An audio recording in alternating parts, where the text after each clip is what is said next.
think it's time we talk about Iran. We are coming to this perhaps a little late to the game, but it's a complicated issue.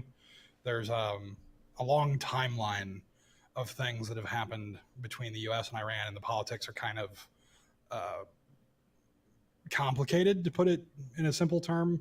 It's more than just complicated though, because a lot of times there's one event that influences a future event, and then things that happen in between, and multiple politicians involved, and it can get very confusing very quickly. Yeah, I mean, this is the type So, of Iran is the type of issue where I think we butt up against our skill cap, so to speak, for this type of endeavor. So we're just number one, we're still learning how to take in this kind of news and then sort of regurgitate it to you in a more and hopefully in a way that is productive and that adds a little bit of extra commentary. yeah. So, with that sort of front loading, from what I can tell, the Trump administration recently, of late, with this whole new issue, um, has basically been pushing Iran away for a long time, almost since day one, and that the current thing arose out of a sanction on Iranian fuel, and that Iran was exempt from this blanket exemption or a blanket sanction, and it expired in the beginning of May. So that now other countries we are placing sanctions against if they buy oil from Iran. I think, to the best of my knowledge, this is a move to sort of bankrupt the Iranian government and take away their primary source of money, which is their oil exports, so that America can exert its giant political influence in the Middle East even more than it already is. And that being said, right after those exemptions expired and we placed these sanctions, Israeli sources suddenly came out saying, "Oh, Iran is plotting against the U.S." But we don't know what the plot is, or at least the American people aren't being told. Maybe the Israelis were more specific. We don't know. So then the guy, his name is John Bolton. He is an antique dinosaur of a man with a crazy mustache, pure white hair. And he apparently has this reputation for being really, really, really hard on Iran and the Middle East. And he's constantly been trying to push us into a conflict with them. Well, guess what he's in charge of?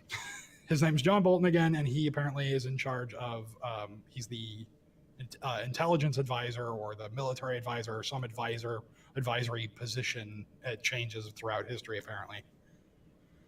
And he said, "Yeah, we gotta go send this fleet out there." A lot of sources said that fleet was already on its way; it was already planned.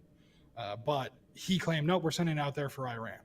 So of course, this caused a whole kerfuffle, and it just got blown out of proportion. And Trump started blustering, and Iran started saying things, and it seems like it might have already come to a head because now Japan is offering to act as the moderator, and Trump apparently is going along with that. So there may be some talks, and it's not as clear that war is as imminent as we might have feared.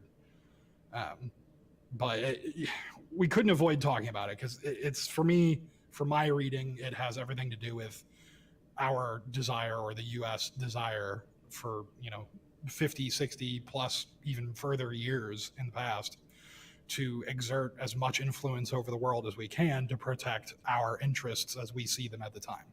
It doesn't have anything to do with freedom. In this case, it might have everything to do with oil. It might have everything to do with our wars in the Middle East and China and Russia, who are also interested in Iran.